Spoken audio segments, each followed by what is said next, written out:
Meus irmãos, graça e paz, tudo bem com vocês?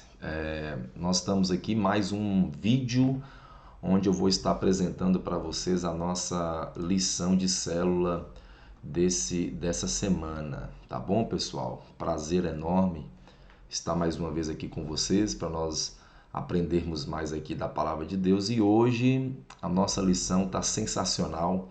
Nós iremos falar sobre os misericordiosos, ok? Vamos lá? Vamos começar para que o nosso vídeo não fique muito extenso. Então vamos lá. O tema vai ser as bem-aventuranças. Faltou aqui, ó. Bem-aventurados misericordiosos. Tá aqui. O tema da nossa lição é a bem-aventurança. A nossa lição é a de número 6, ok? E nós vamos falar sobre os misericordiosos, que está aqui em Mateus capítulo 5, versículo 7. Aqui, ó. Bem-aventurados misericordiosos, pois obterão misericórdia. Ok, pessoal? Eu fiquei de apresentar para vocês aqui uma introdução, mas eu vou tirar essa introdução aqui e nós já vamos direto para as perguntas, tá bom?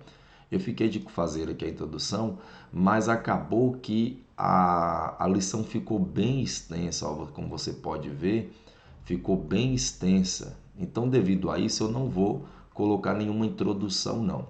Como, por exemplo, na semana passada nós fizemos uma introdução apresentando a sinopse do filme, não foi?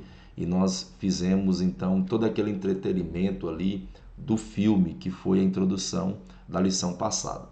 A lição de hoje nós não vamos ter introdução, nós já vamos direto para as perguntas, ok? Então você vai fazer a leitura do texto, bem-aventurados misericordiosos, pois obterão misericórdia. E você já vai direto para a pergunta. E você vai perceber que essa pergunta que eu vou fazer, ela aparentemente não tem nada a ver com a temática nossa, né? A temática nossa é bem-aventurados misericordiosos, ok? Então já de cara você vai perceber que a primeira pergunta não tem muito a ver com o nosso tema. Mas vamos lá, você vai entender qual é o meu objetivo com essa pergunta. A pergunta de número 1 é essa aqui, ó. O apóstolo Tiago, em sua carta, faz uma incrível declaração. Ele vai dizer que a fé sem obra, ela é morta. O que você entende com essa afirmação? Qual a sua opinião? O que você poderia me dizer relacionado a essa afirmação? Então você vai deixar os participantes responderem e indagarem essa questão. Ó, eu trouxe aqui para vocês o texto.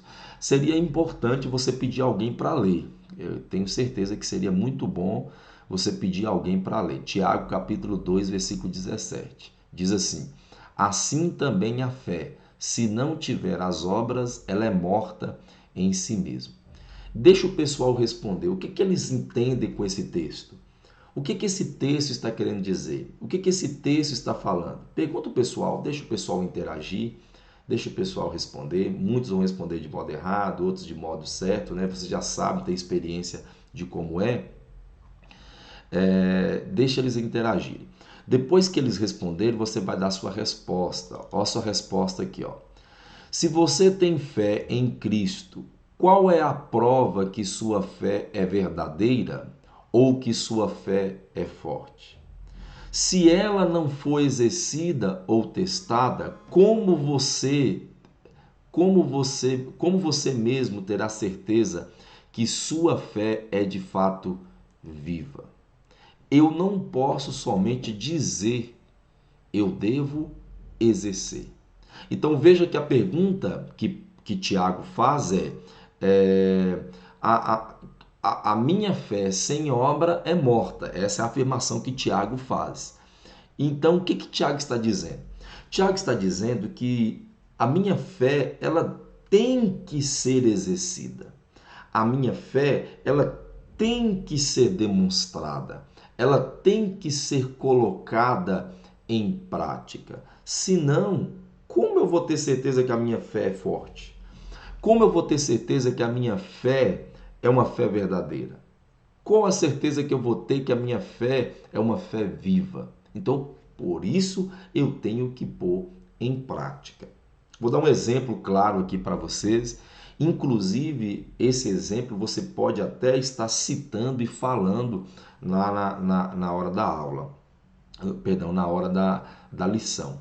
Você vai dizer assim, ó, se você crê em Cristo, se você tem fé em Jesus, para que você possa demonstrar a sua fé aos outros e para você mesmo, você tem que crer nele piamente. Como que você crê? Como que você tem fé em Jesus e quando você está em meio a tribulações, adversidades, em meio a pressões, você abandona ele? Então quer dizer que a sua fé não era uma fé verdadeira, não era uma fé forte, não era uma fé firme. Conseguiram entender?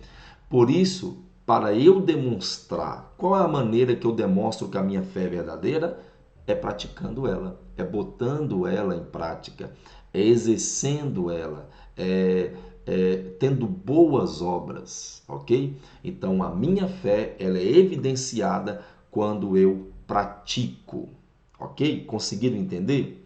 Se você não conseguiu entender, entre em contato comigo aqui no WhatsApp, no grupo do WhatsApp, para que a gente possa responder e sarar essa questão. Eu creio que não tem dúvida nenhuma aqui, né? Você que é salvo, você que diz ser salvo, você tem que ter atitudes de salvo.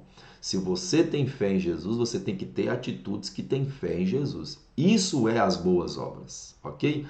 Se você simplesmente diz, ó, eu tenho fé em Jesus, mas não cultua, não ora, não lê sua palavra, não adora, não glorifica, meu querido, essa fé sua é uma fé mentirosa, uma fé morta. Você não está praticando ela. Conseguiram entender? Conseguiram entender, né? Então vamos lá, vamos continuar aqui com a lição. Você vai fazer essa pergunta, você vai fazer tudo isso que eu acabei de falar com vocês aqui relacionado à fé. E quando você finalizar, você vai então indagar. Gente, por que eu estou fazendo essa pergunta? Se a nossa lição é sobre misericórdia, por que eu estou falando de fé, de obras? Aí você vai explicar o porquê que você fez essa pergunta. Veja bem, nas 4 primeiras bem-aventuranças, Cristo falou de atos relacionados à fé e nos relacionamentos com Deus. Não foi? Nós estudamos os que choram, nós estudamos os pobres, os mansos, que têm sede e fome de justiça. Todas essas bem-aventuranças, essas 4 primeiras bem-aventuranças, está falando de algo, de um relacionamento meu com Deus, certo? É um relacionamento meu com Deus. Eu vou chorar a Deus por causa dos meus pecados. Eu sou pobre diante de Deus por causa das minhas misérias, porque eu sou fraco, eu não consigo me salvar. Eu sou humilde diante de Deus, eu tenho sede pela justiça de Deus, eu tenho fome pela justiça de Deus, eu sou um pobre coitado, eu preciso do Senhor. Então veja que as 4 primeiras bem-aventuranças estão em torno disso, do meu relacionamento com Deus, da minha fé com Deus, da minha fala com Deus, da minha intimidade com Deus. Veja que é um relacionamento vertical, eu e Deus. A partir desta bem-aventurança, do versículo de número 7, esse relacionamento agora não vai ser um relacionamento horizontal, mas agora vai ser um relacionamento vertical, né? Não vai ser um relacionamento vertical, eu e Deus. O relacionamento agora proposto por Jesus no verso 7 é um relacionamento horizontal. Por quê?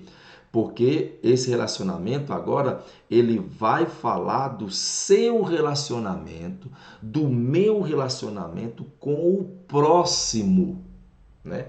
Porque eu não vou demonstrar misericórdia com Deus, não é verdade? Deus está falando dele mesmo.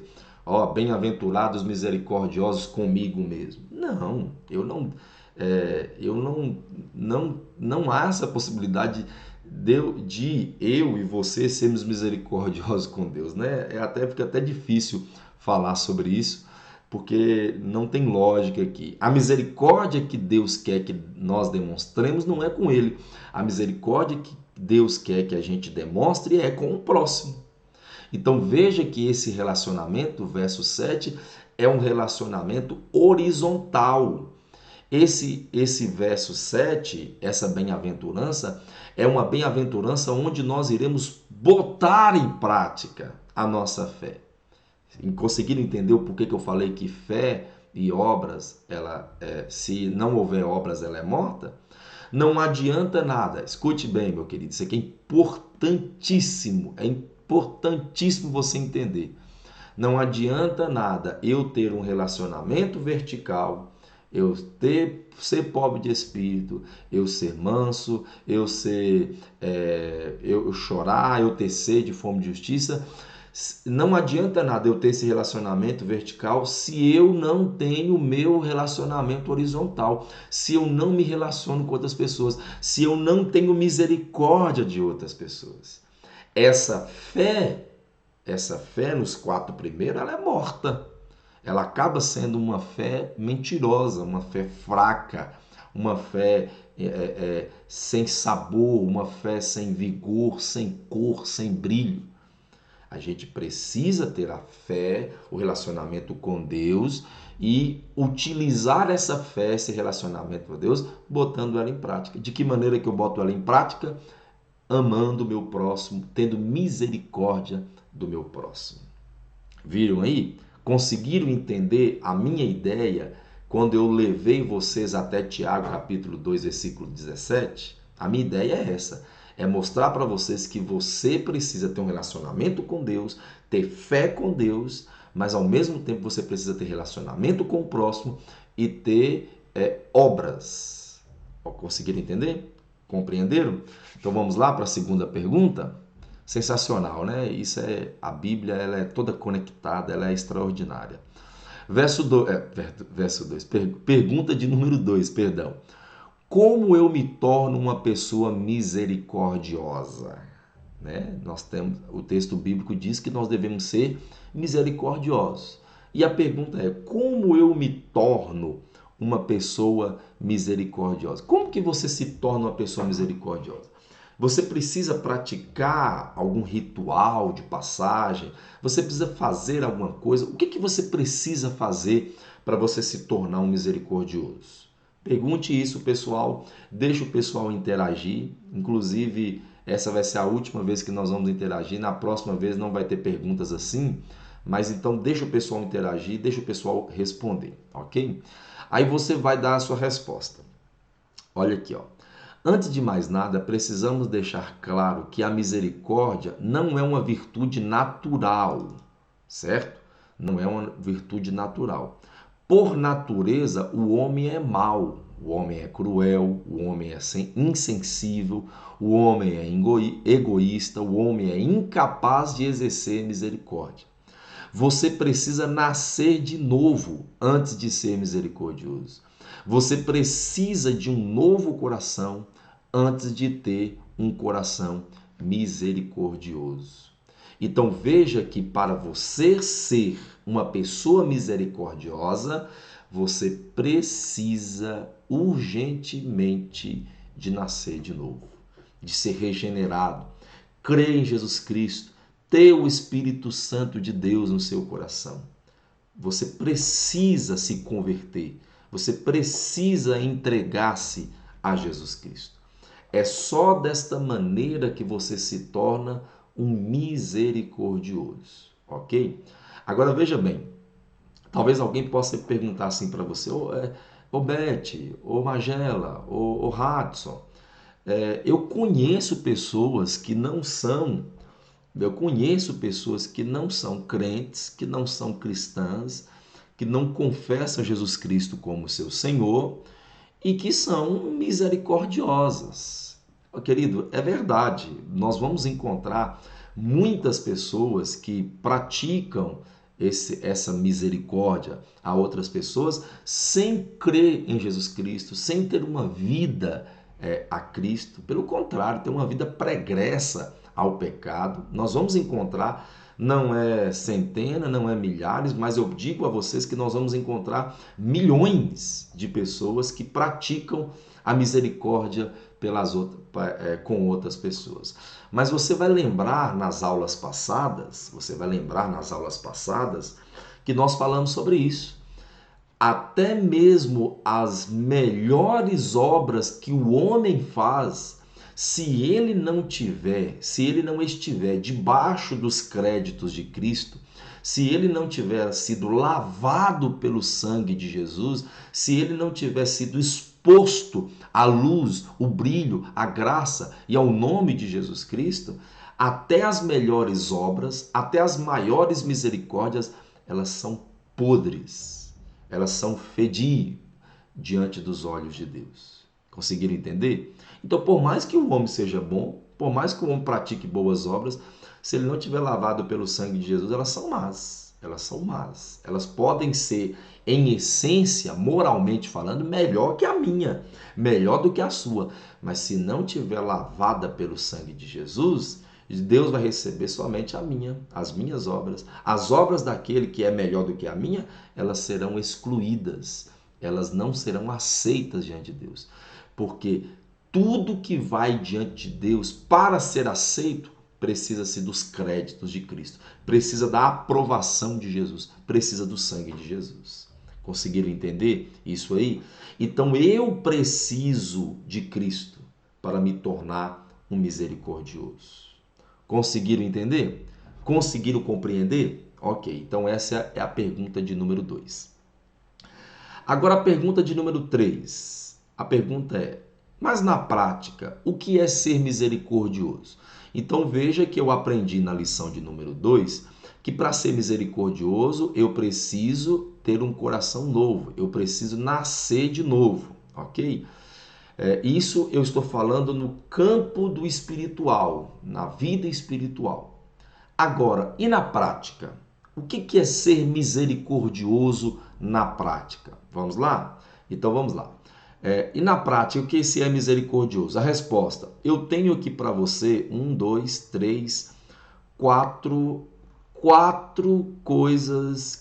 misericórdias que eu quero trazer para vocês na prática. 4 pontos que eu quero que vocês exerçam a partir de hoje, misericórdia com o próximo. Na prática, o que é ser misericordioso?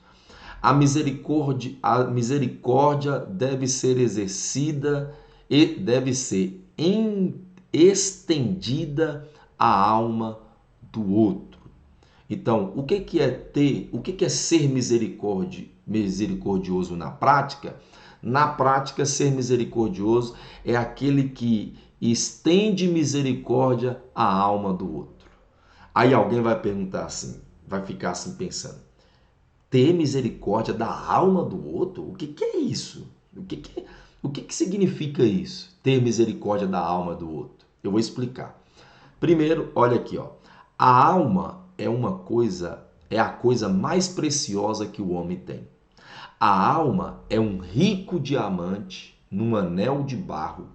Nela está timbrada a imagem de Deus. A pergunta é, como podemos demonstrar misericórdia com as almas do outro? Eu tenho que ter misericórdia com a alma do outro, certo? Como que eu demonstro misericórdia pela alma do outro? Em primeiro lugar, é chorando por elas, clamando a Deus por misericórdia por elas, clamando ao Senhor pela a fraqueza que o outro tem, que o meu próximo tem, que o meu irmão tem. Eu conheço fulano lá na igreja e fulano na igreja está em pecado, está fraco na fé. O que eu tenho que fazer? Eu tenho que ter misericórdia da alma dele. De que maneira? Eu tenho que orar ao Senhor, eu tenho que chorar a Deus, eu tenho que clamar ao Senhor misericórdia pela vida dele. Isso é estender misericórdia à alma dele. Segundo lugar, o que é ser misericordioso da alma? É advertindo os pecadores, né? Tem alguém dentro da igreja em pecado? Tem alguém da família cristã vivendo em erro? Eu tenho que adverti-lo, eu tenho que repreendê-lo. Quando eu repreendo alguém no seu pecado, não é porque eu sou melhor ou maior do que ele. Eu estou estendendo misericórdia à alma dele. Porque vocês vão concordar comigo que quem está vivendo uma vida pregressa, em pecado, quem está vivendo uma vida em erro, quem está vivendo uma vida distante da santidade de Deus, eles estão correndo um grande perigo. Quem está vivendo em pecado está correndo um grande perigo. Pois então, eu como servo do Senhor, eu como um homem, no caso seu, mulher, lavado, remido pelo sangue de Jesus, eu não tenho que deixar o meu irmão dessa maneira. O seu pecado pode matá-lo, pode trazer consequências irreversíveis sobre a vida dele. Então eu tenho que adverti-lo, meu querido, você está em pecado, você está indo contra a palavra de Deus. Só que eu preciso que você preste bastante atenção e que você faça essa observação aos irmãos. Se você é uma pessoa que ainda não tem sabedoria em advertir outras pessoas em pecado, o que você deve fazer? Você deve chamar os seus líderes, seu líder de célula, você vai chamar o seu líder ali, né, ministerial da igreja, você vai chamar o seu pastor e vai dizer: pastor, eu não vim aqui para fofocar, eu vim aqui para mostrar para você, para o senhor, que fulano de tal está em pecado e eu não tenho condição de repreendê-la, eu não sei ainda, eu não tenho conhecimento bíblico para tal. Então me ajude, me auxilie, vamos nós, ajude ele. Vocês conseguiram entender? Se você tem que ter misericórdia. Quando vê seu irmão em pecado, não deixe ele em pecado. Pelo contrário, advirta ele. Chame a atenção dele. Se você não tem sabedoria, chame os seus líderes para que faça isso. Mas não deixe a alma dele correndo perigo dessa forma. Ok? É assim que eu demonstro misericórdia à alma do outro. E em terceiro lugar, eu tenho que chamar os pecadores ao arrependimento. Você prega para o seu pai, você prega para a sua mãe, você prega para o seu filho, você fala sobre Cristo ao seu amigo, ao seu colega. Isso é ter misericórdia da alma dele. Porque se ele continua desta forma e dessa maneira, ele vai para o inferno, condenação eterna, distante de Deus. Então eu tenho misericórdia da alma dele. Você não quer que a alma dele vá para o inferno, então eu prego a palavra do Senhor à vida dele. Entenderam? Conseguiram compreender aqui o que é misericórdia com a alma do outro? Ok. Segundo lugar, o que é misericórdia na prática? Eu devo ser misericordioso com o nome do outro. Olha, o primeiro, eu tenho que ter misericórdia da alma do outro. Esse segundo ponto eu tenho que ter misericórdia do nome do outro. Veja o que eu escrevi aqui, ó. O bom nome vale mais que riquezas. É uma grande crueldade destruir o nome de outra pessoa. Aí a pergunta é: de que maneira nós destruímos o nome do outro? De que maneira nós destruímos o nome do outro? Olha aqui, ó. Quando expomos os pecados da pessoa. Querido, eu tenho diversas histórias desse tipo. De pessoas que foram até amigos, que foram até colegas, que falaram dos seus pecados, dos seus erros, das suas mazelas, e essas pessoas não guardaram para si, divulgaram para um monte de outra pessoa. Fofocou do seu erro, do seu pecado, querido. E eu conheço pessoas que deixaram Cristo, desviaram da igreja, da presença de Deus, da casa do Senhor. Hoje não tem nenhum tipo de relacionamento e comunhão com a casa de Deus, com a igreja local. Não tem nenhum tipo de relacionamento com Deus. Se desanimaram, desviaram mesmo. Hoje estão longe da presença de Deus. Tudo porque uma pessoa expôs o seu pecado, expôs o seu nome a tal crueldade. Ela pecou, de verdade. Ela fez, mas isso não dá o direito de você espalhar o pecado dela. Então eu tenho que ter misericórdia do nome dela. O que as outras pessoas vão falar do nome dela? Segundo lugar, O que que é ter? O que que é destruir o nome do outro? É quando passamos para frente o que ouvimos dos caluniadores.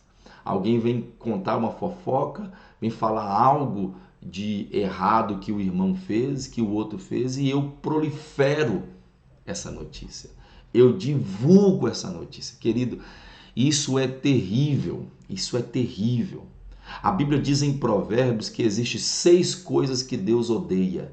E a 7ª coisa é a que Deus detesta. E o que é que Deus detesta? Quando você semeia contenda com o próximo. Quando você passa para frente aquilo que os caluniadores estão dizendo. Ou seja, é algo terrível quando eu ouço alguém falando de outra pessoa e eu saio divulgando, eu não sei se é verdade. Eu não sei se aquilo que ele está falando, aquela pessoa está falando, eu não sei se ele tem algum interesse naquilo ali e eu saio divulgando. Não, meu irmão. Não, irmãos. Eu tenho que ter misericórdia do outro. Eu tenho que ter misericórdia do outro. O outro pecou, o outro fraquejou, então eu tenho que orar por ele. Eu tenho que repreender ele no seu pecado com amor, com a Bíblia. Eu não é expondo aquilo que os caluniadores têm dito, ok? Outra coisa aqui, ó, o que é destruir o nome do outro? Quando diminuímos o valor e a dignidade da pessoa, né? Que está aqui atrelado a essa parte A aqui, né? Essas duas aqui têm um relacionamento muito forte. Porque quando eu exponho o pecado do outro, eu estou diminuindo o valor e a dignidade dela. Não é verdade? Então, esses 2 pontos aqui, elas têm uma relação íntima entre si. E a letra D, de que maneira eu destruo o nome do outro? Quando eu me silencio diante das calúnias às outras pessoas.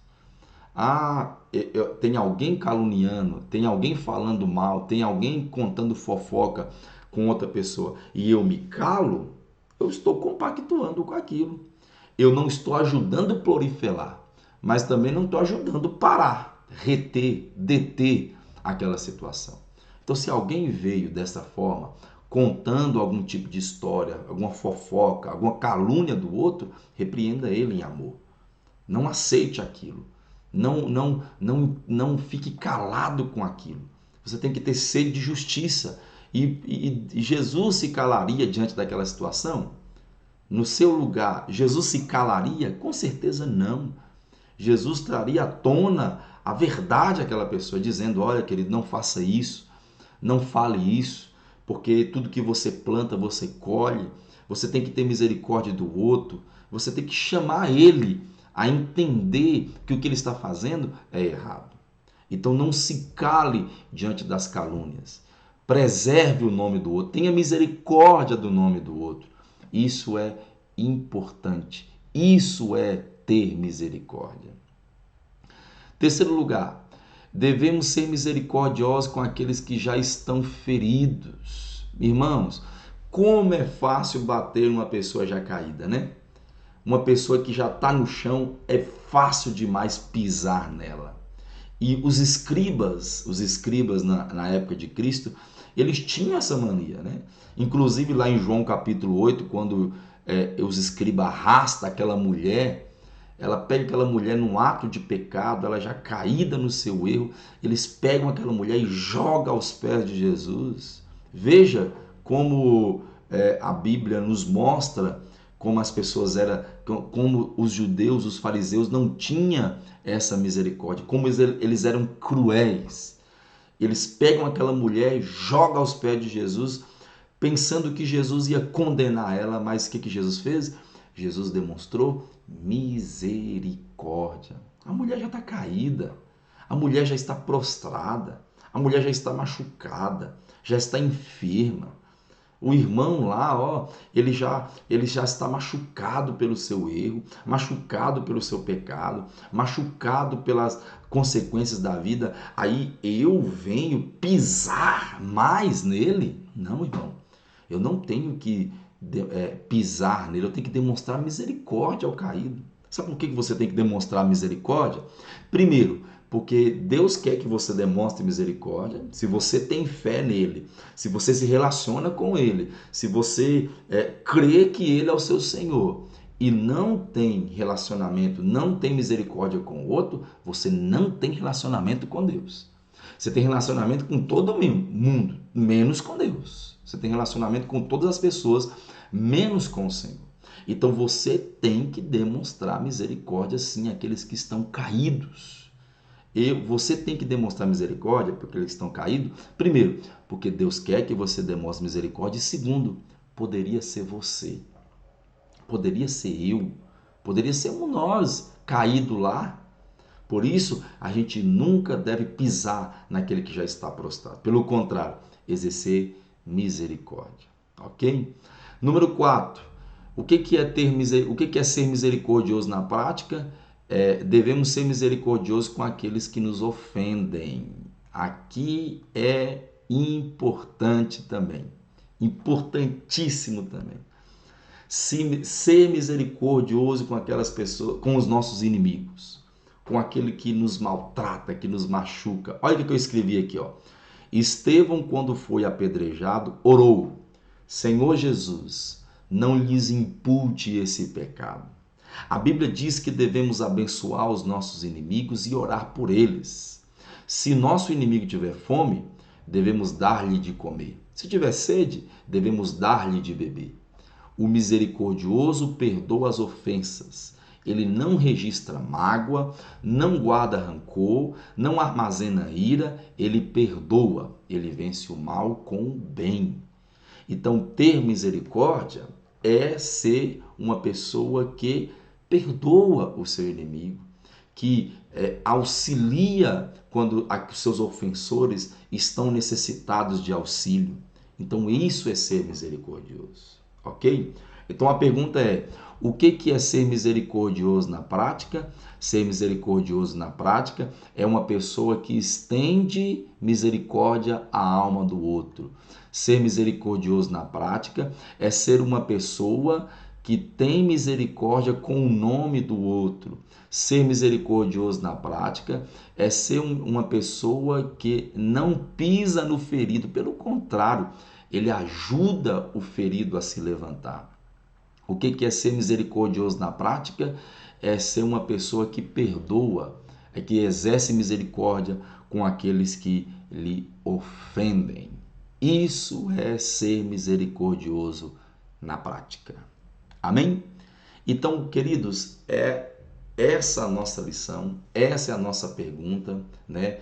Eu sei que vai trazer grande valia, vai trazer grande benefícios aí à igreja. Nós vamos tratar de assuntos muito importantes, né? Que é essa questão da fofoca, essa questão do próximo, relacionamento com o próximo, vai ser muito bom.